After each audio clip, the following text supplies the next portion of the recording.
Welcome বন্ধুরা, আবার চলে এসেছি তোমাদের সাথে বিশাল বড় একটা খুশির খবর নিয়ে।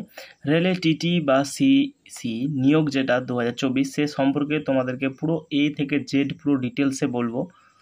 দেখো, রেলের টিটি বা সিসি এ নিয়োগটা কিন্তু 2019 সালে হয়েছিল, তারপরে কিন্তু কোনো নিয়োগ হয়নি। বিগত 4-5 বছরে কোনো নিয়োগ বিজ্ঞপ্তি বেরোয়নি। রিসেন্টলি নিয়োগ বিজ্ঞপ্তি বেরিয়েছে বা বেরোবে, সেটা সম্পর্কে তোমাদের সাথে জানাবো। আজকে সেটা নিয়ে আলোচনা করব। দেখো, এই টিটি বা সিসি এই নিয়োগটা কিন্তু একটা নন টেকনিক্যাল পপুলার ক্যাটাগরি, অর্থাৎ এনটিপিসি করে থাকে, ঠিক আছে। এখানে কোনো টেকনিক্যাল পদ কিচ্ছু লাগবে না, টেকনিক্যাল কোনো কোর্স, কোনো ডিপ্লোমা কিছু লাগবে না, জাস্ট তোমার নন টেকনিক্যাল, এই জন্যই বলা হচ্ছে এটাকে। তাই এটা নিয়োগ করা হচ্ছে এনটিপিসি।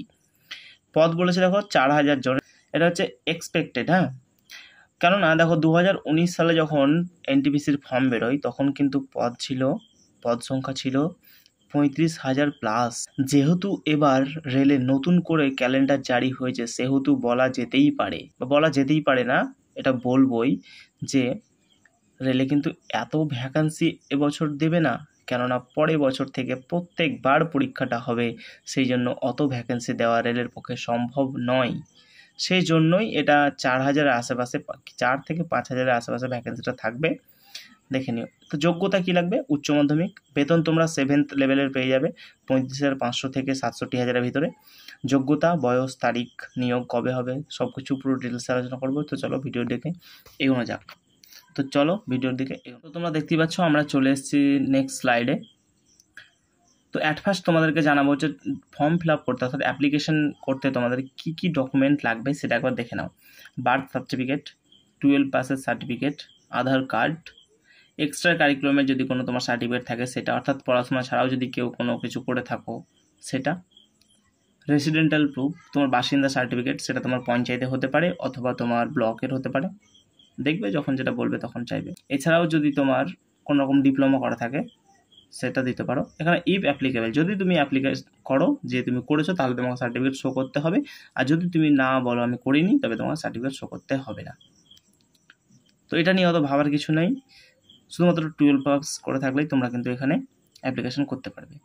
তো আরেকটা কথা এখানে বলে রাখি, এখানে 12 পাসেও তোমার টিটি হয়, আবার মাধ্যমিক পাসেও হয়।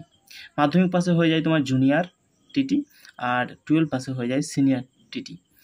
আবার যারা গ্র্যাজুয়েশন পাস করেছে তারা কিন্তু ওখানে দুটোই দিতে পারবে, সিনিয়রও দিতে পারবে আর জুনিয়রও দিতে পারবে, কোনো চাপ নেই। এবার তোমাদের বলে দেয় অ্যাপ্লিকেশন ফি কত লাগবে। দেখো, আনরিজার্ভড মানে জেনারেলের জন্য লাগবে হচ্ছে এখানে 500 টাকা, আর রিজার্ভ মানে হচ্ছে তোমার এসসি এসটি যেসব রিজার্ভগুলো ক্যাটাগরিগুলো আছে তাদের জন্য লাগবে 250 টাকা।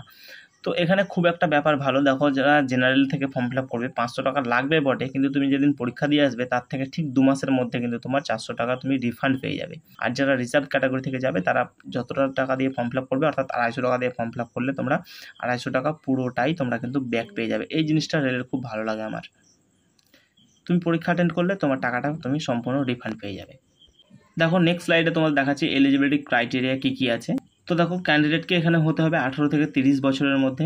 এখানে একটা কথা বলে রাখি, যেহেতু তোমার 19-এর পর আর কোনো ফর্ম ফিল আপ হয়নি, আর তারপরে পরেই আমাদের ইন্ডিয়াতে পুরো ওয়ার্ল্ডে করোনা ভাইরাসের ওয়ার্ল্ড প্যান্ডেমিক লেগে গেছিলো, সেই কারণে প্রত্যেকটা জবেই কিন্তু এখন এক্সট্রা 3 বছর করে এজ রিল্যাক্সেশন দেওয়া হচ্ছে, সেটা প্রত্যেককেই, আনরিজার্ভ হোক বা রিজার্ভ হোক, অর্থাৎ জেনারেল, এসসি এসটি যে যেখান থেকেই বিলং করো না কেন প্রত্যেকেই কিন্তু এক্সট্রা 3 বছর করে ছাড় পেয়ে যাচ্ছ।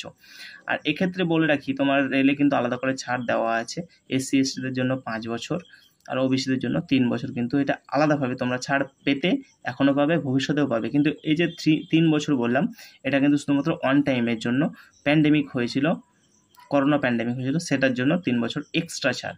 দেখো বলেছে 2024-এর 1 জানুয়ারি কিন্তু তোমার 18 বছর পুজে যেতে হবে। 2024-এর জানুয়ারি মাসে যদি 1 তারিখে তোমার 18 বছর থেকে কম হয় তাহলে কিন্তু তুমি ফর্ম ফিল আপ করতে পারবে না। এছাড়াও তোমাকে তোমার অবশ্যই 10th পাস এবং 12 পাসের সার্টিফিকেট, মার্কশিট শো করাতে হবে, আর যদি তুমি ডিপ্লোমা করে থাকো সেটাও তোমাকে শো করাতে হবে, যেটা তোমাকে আগেই বললাম। তারপরে তোমাদেরকে কথা বলি সিলেকশন প্রসেস নিয়ে। দেখো, টিটির যে পরীক্ষাটা হয় কি না, টিটির ফুল ফর্ম হচ্ছে কিন্তু ট্রাভেলিং টিকিট এক্সামিনার। এটা কিন্তু 3টে স্টেজে পরীক্ষাটা কমপ্লিট হয়, আর 3টে স্টেজে কমপ্লিট করার পর কিন্তু তোমার নিয়োগপত্র, অর্থাৎ তুমি অ্যাপয়েন্টমেন্ট লেটার হাতে পাবে। দেখো, প্রথমেই যেটা হবে সেটা কম্পিউটার বেসড টেস্ট, যেটাকে আমরা সিবিটি বলি। সিবিটি 1-এর মধ্যে থাকছে 200 নম্বরের মাল্টিপল চয়েস কোশ্চেন, অর্থাৎ এমসিকিউ থাকবে 200 নম্বরের, 200টা থাকবে 200 নম্বরের। এখানে থাকবে তোমার general awareness, arithmetic, technical ability, reasoning ability এবং জেনারেল ইন্টেলিজেন্স। তার মানে তোমার হচ্ছে এখানে সাধারণ জ্ঞানে কিছু প্রশ্ন থাকবে, অঙ্কের কিছু থাকবে, রিজনিং থাকবে কিছু, আর জেনারেল ইন্টেলিজেন্স থাকবে কিছু।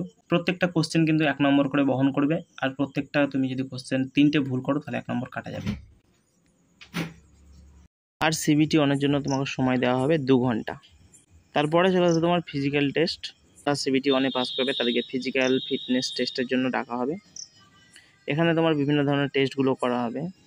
যেহেতু এটা তোমার রেলের জব, তাই তারা হেলদি এবং অ্যাবিলিটি আছে কিনা সেই জবটা করার জন্য তোমার পক্ষে যথেষ্ট সেটা তারা চেক করে নেবে। তো রেলের মেডিকেলটা কিন্তু একটু খুব টাফ হয়। হ্যাঁ, তারপর হবে তোমার ডকুমেন্ট ভেরিফিকেশান। তুমি যেগুলো ফর্ম ফিল আপ করার সময় দিয়েছিলে সেই সব ডকুমেন্টস কিন্তু এখানে ভেরিফিকেশান তোমাকে করতে হবে। তো থ্যাংক ইউ। ভিডিওটা ভালো লাগলে শেয়ার করে দিও, লাইক করে দিও, চ্যানেলটাকে সাবস্ক্রাইব করে দিও।